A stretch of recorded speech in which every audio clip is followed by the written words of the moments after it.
I started in the Borscht Belt. It's the mountains. It's the Catskill Mountains outside of New York where Jews used to go to cool off. And I was a busboy.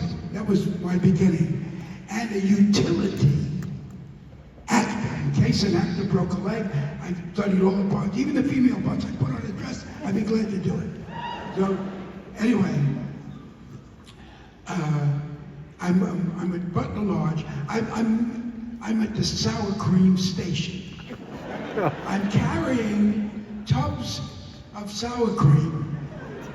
That way more than I do. I would get them out and put them on the table in the dining room of the Butler Lodge in Hurleyville. Put them on the table, and I'd wait, and I'd walk out, and I'd have to walk, and it was gone. Sour cream was gone in 2 seconds. Jews like sour cream. Anyway, and you would think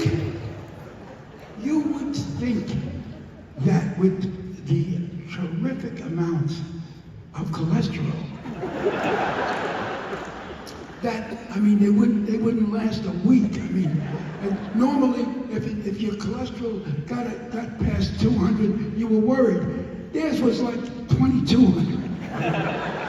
Anyway, it didn't kill them. It did not kill the Jews. What killed the Jews, let me explain it.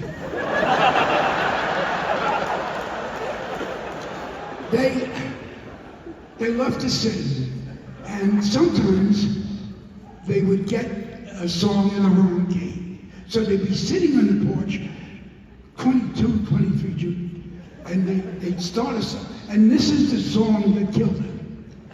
It was called Dancing in the Dark. And normally, Dancing in the Dark is a very rangy song. And Bing Crosby made a wonderful record of it in 1931, and it went something like this. Dancing in the dark, till the tune and waltzing in the dark, and soon and we can face the music together, dancing as we're dancing in the dark.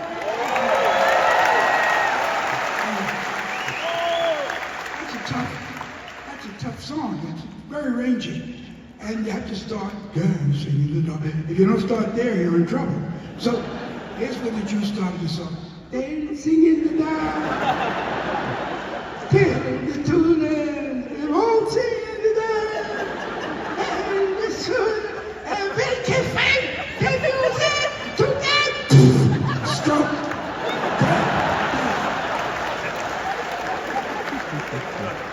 Anyway.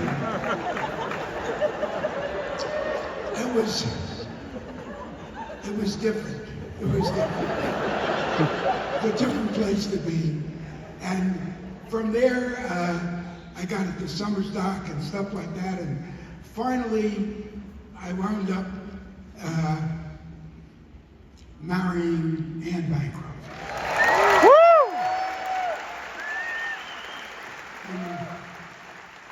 And she said, "Write, you're a writer, so write."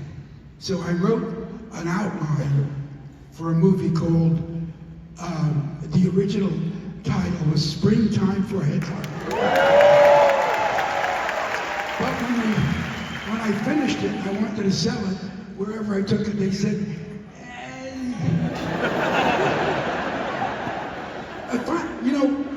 I met a guy called Sidney Glazier, a wonderful man who did the Eleanor Roosevelt story and won an Academy Award. He's great, and he loved it. He was eating a tuna fish salad sandwich and drinking a large coffee, and he said, "Tell me the story. Tell me the story." So I said, "All right. Well, it's about these guys that sell a little more stock than there is. They kind of oversold, and the only problem would be if it's a hit, they couldn't pay it off. So they needed a flop. So he said, tell me So I said, well, there's this guy, Leo Bloom, and he loves he has a little blue blanket, and I did the blue blanket scene, and he exploded. There was tuna fish all over me, all over the floor, coffee all over, and he said, we gotta make this movie. And we took the movie to many places, and many places said sorry, but we took it to Joseph E. Levine, Afghan Embassy, who was making what we call helmet and sandal pictures, you know, like Troy, you know, Achilles captured. Achilles free, that was the follow-up. He just kept making Achilles pictures. Achilles made him a lot of money. Anyway, we finally got to Universal Pictures, Lou Wasserman in Century City. I mean, it was just amazing. And he listened. I told him what I would do with the picture. He said, great, we want to do it. There's only one little filler, a little change here. You know, if you could change Hitler to Mussolini, I think it would work out. Because Mussolini's such a nice guy, and Hitler's so we missed there.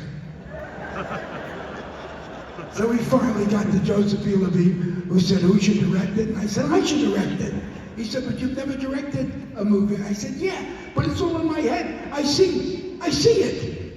And I can reproduce it. You get another guy, he can't see it. He don't know where the couch should be.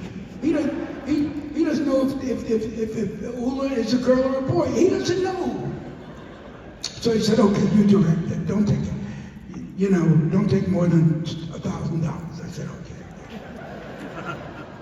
We made the movie, and this is amazing. I got a letter from the Academy of Motion Pictures that said you are nominated for an Academy Award for original screenplay. So of course, Ann was doing the play. She couldn't cover me, but I went out to California. I said, what's the chance to wear a tuxedo? I've never worn a tuxedo. I'll wear a tuxedo.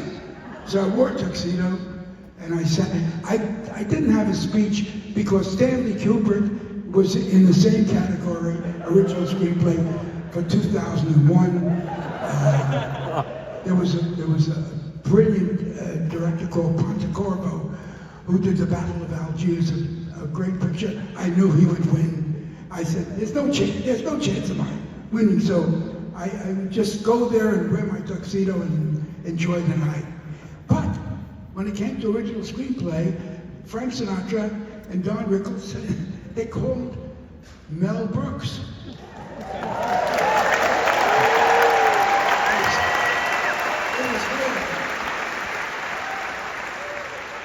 I was petrified.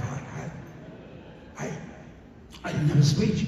So I got up, and I'm a good ad-libber. I am a good ad-libber. So I got up and I said, let me tell you what's in my heart. Boom, boom, boom, boom. I got some good laughs, and I want to thank Gene Wilder, and I want to thank Gene Wilder, and I want to thank Gene Wilder. So, and I miss him very much. Anyway, he did a great job as the Waco Kid.